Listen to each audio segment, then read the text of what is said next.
Voltamos, gente. Nós estamos conversando com o desembargador Tutimés Ayran. E vocês viram que é uma conversa toda bonita, gostosa, cheia. Se você tivesse que voltar no tempo e no espaço, o que é que você gostaria de refazer na sua vida? Pergunta chata, né? É impactante, né? Porque não é? Difícil, viu, Geraldo? O que é que eu refazeria, né? Eu acho que a vida é um caminhar, né? A gente Voltar erra, para trás, a gente não. acerta, né? O importante é aprender com aquilo que a gente errou, né? É verdade. E extrair lições para que a gente possa caminhar melhor, né? Com certeza.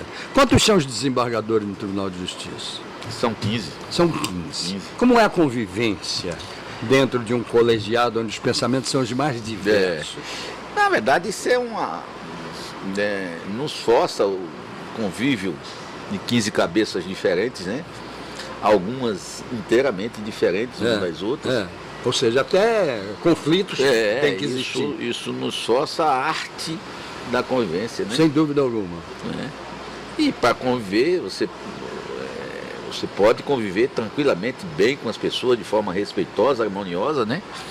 Ainda que com ideias e perspectivas inteiramente diferentes. Claro, não concordando com A, com B ou com C, o que não impede o convívio bom. É o princípio da alteridade. Exatamente. Quer dizer, eu convivo com você e devo respeitá-lo, ainda que as suas ideias sejam profundamente antagônicas às minhas. Exatamente. Né?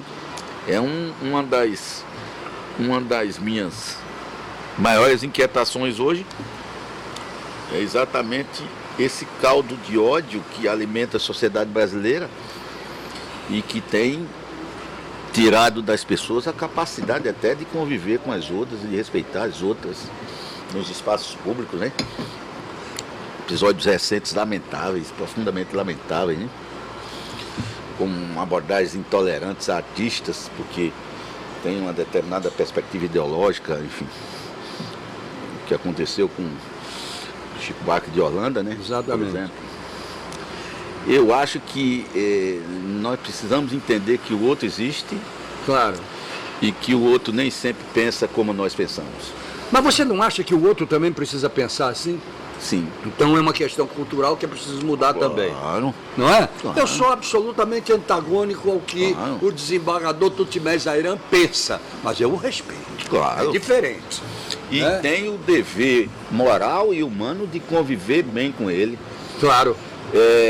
Nos momentos e nos espaços em que me é dado essa prerrogativa. Perfeitamente. Respeitar as pessoas. Perfeitamente. Né?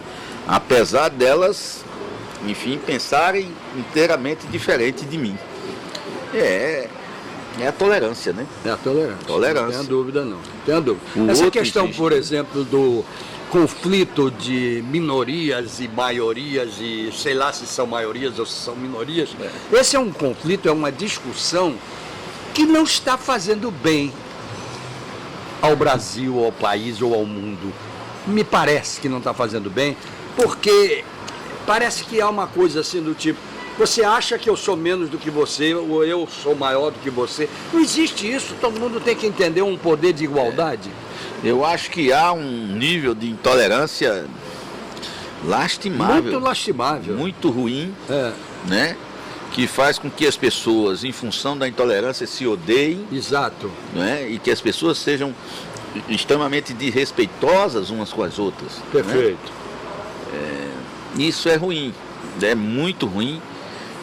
Infelizmente é um sentimento que tem sido alimentado por uma parte da imprensa, né? Exatamente. Que alimenta o ódio, né? Cotidiano. E onde existe intolerância e ódio, não brota muita coisa boa. Eu né? até vou um pouco mais além, porque você pode ficar meio assim, porque está dentro de uma emissora de televisão. Eu acho que existem emissoras de televisão aí que não podiam submeter a população a determinadas cenas. São verdadeiras escolas de crime, de intolerância, de tudo. Não tenha dúvida. Eu acho que tem não que eu seja a favor Ô, Geraldo, tem um desvirtuamento grave na comunicação social. Exatamente. Que é o seguinte, Quando você acorda, que você, por exemplo, liga lá a internet para ver as notícias, você pode botar, pode ver. Em qualquer canal de internet que você ponha, a primeira coisa que você vê é o que? Os homicídios, os roubos, Perfeito. os estupros, enfim. A forma como a sociedade, a forma como a cidade nos é apresentada ou representada é muito ruim. É como se fizesse questão de mostrar a parte ruim da cidade. Exatamente. E a cidade tem muita coisa boa. Claro que tem, mas não dá índice de leitura. Pois é, então se semeia esse tipo de cultura, né, que faz muito mal, né? Muito mal. Tem feito muito mal. Eu tenho dito isso constantemente. Porque a televisão e os meios de comunicação são para educar, né? Não para estimular o ódio, a indiferença, A degradação da família. A degradação da família, né? Você vê pai querendo matar filho, a filho querendo matar veiculação pai, cotidiana pelo do amor de lixo, Deus. a veiculação cotidiana nos nossos lares do lixo humano, Exatamente. né? Não pode ser assim. Não né? pode Eu assim. penso que nós precisamos fazer uma reflexão profunda sobre isso. É Eu me inquieto muito com isso. Quando você se depara, não sei se já se deparou, com problemas dessa ordem de minorias, maiorias, etc., e tal, juridicamente falando, fica difícil até o comportamento do julgador, não fica? Fica, e aí o desafio é você tentar conciliar interesses. Conciliar os interesses, né? Eu tento muito fazer isso, né? Então, por exemplo, eu tenho um conflito coletivo que devo julgar. Agora mesmo, cerca de 300 famílias invadiram um terreno, um grande terreno, ali por trás do novo shopping. Certo. Tá? Alguns já habitam lá há um bom tempo. Bom, e aí chega o pedido do proprietário, que diz assim: eu preciso reaver a minha propriedade. Legítimo. Legítimo, absolutamente legítimo, um direito protegido, inclusive pela Constituição, que é o direito de propriedade, né? Bom, mas aí se contrapondo ao pedido, há centenas de pessoas que dizem assim, eu preciso habitar, e eu vou para onde, né? Veja como é grave, né? Muito. Veja como é grave. Muito. Né? E aí, bom, uma decisão, vamos dizer, insensata era meter a caneta e seja qual for a consequência, bom, a decisão vai ser cumprida, né? Mas aí não é o razoável, né? Não. Então vamos tentar encontrar uma saída que concilie os dois direitos em disputa, né? A propriedade de um lado e o direito à dignidade e habitação do outro, né? E aí a gente faz reuniões e mais reuniões, tenta sensibilizar as partes, né? Para que, por exemplo, o proprietário abra mão de uma parte pequena dela. Exatamente, por exemplo. Para que as pessoas que lá estão, pelo menos uma parte das pessoas... Cria uma vila. Possam, lá continuar habitando, entende? Então esse é o desafio. E dá trabalho isso, né? Dá trabalho, muito, porque muito. É um modo diferente. Até pegar uma parte da área improdutiva e dizer, vocês querem ficar se produzirem. Assim, sei lá. E na verdade isso não tem nada de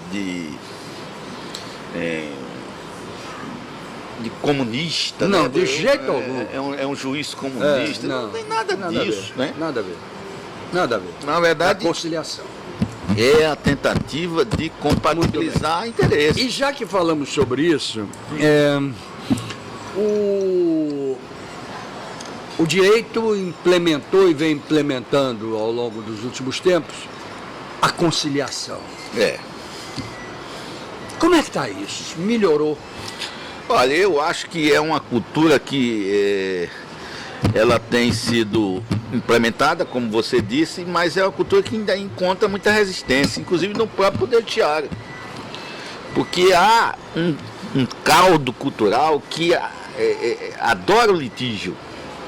né? Inclusive dentro do próprio Poder Judiciário. Então, e aí, em função desse caldo, se descobriu que, bom, há um dado da realidade que faz com que o judiciário hoje não tenha a menor condição de dar respostas que dele se espera. Perfeito. São 90 milhões de processos em tramitação. Como é que vai julgar isso? É verdade, né? É verdade. Então só há um jeito, não há outro. Tentar evitar que os processos nasçam. Exatamente. Como é que tenta evitar que os processos nasçam? Estabelecendo um cinturão de conciliadores no nascedor do processo. Perfeitamente. E isso tem acontecido em que percentual? Eu acho que nós estamos dando os primeiros passos, porque isso envolve um despertar de consciência. Sem dúvida alguma. Né? Nós estamos Como você colocou, de ambos os lados. Nós estamos dando os primeiros passos, mas há exemplos assim muito exitosos. Por exemplo, na Argentina. Na Argentina você só pode entrar com um processo judicial depois que a tentativa de conciliação fracassa. Muito bem. Ou seja, a conciliação é condição de ação judicial. Muito bem, perfeito. É suposto dela. Perfeito. Nós precisamos avançar no Brasil para um modelo parecido, entende? Agora, quem são os condutores da conciliação? O que eles são? Advogados? Na verdade, lá no modelo argentino, é um conjunto de escritórios de advocacia treinados. Muito bem. E monitorados para fazer uma boa conciliação, inclusive do ponto de vista ético. Perfeito. Não é? Acho que esse modelo pode ser experimentado no Brasil, porque é absolutamente impossível que o Poder Judiciário dê cabo da sua tarefa de julgar, né, neste volume. Muito bem. Quando você fala pode ser experimentado no Brasil, seria possível criar um mercado piloto, como por exemplo Alagoas?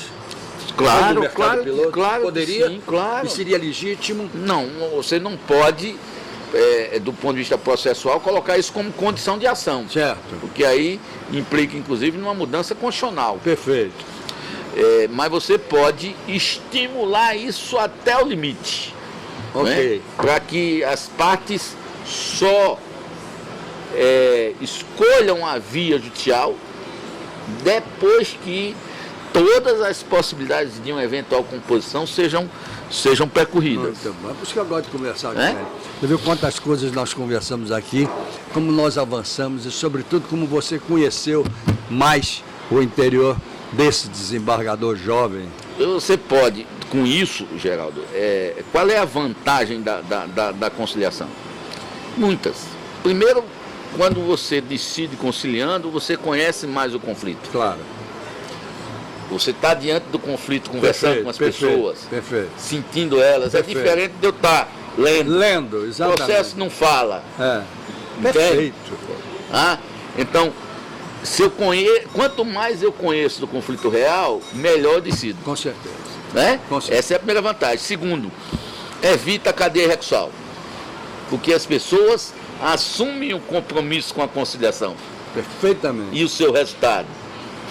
Né? Então não alimenta a cadeia recursal.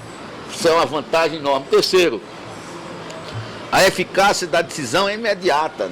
Não precisa de, vou cumprir a decisão. Não. Conciliou.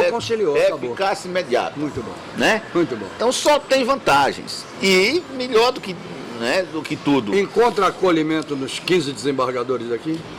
Eu acho que na grande maioria. Na grande maioria. Há um despertar de consciência nesse sentido, né? Muito bom. Nós precisamos de ações talvez mais contundentes nesse caminho, né? Mas já há um caminhar. Um bom caminhar. Que coisa boa. Meu amigo, muito obrigado por esse papo aqui. Obrigado mesmo. Quem agradece sou eu. Só fico chateado que a gente é limitado na conciliação do horário. Quem agradece sou eu. Eu fico muito feliz quando vem aqui, porque é bom conversar com pessoas inteligentes. Muito obrigado. Né? É por isso que eu gosto de conversar com outras também inteligentes. Muito obrigado por ter vindo. Muito obrigado, Geraldo. Obrigado a vocês também que estiveram conosco até agora. Até amanhã, se Deus quiser, com mais um bate-papo com o Geraldo Câmara. Ele mandou dizer que quer, viu? E quando ele manda dizer que quer, o encontro está marcado. Até lá, gente.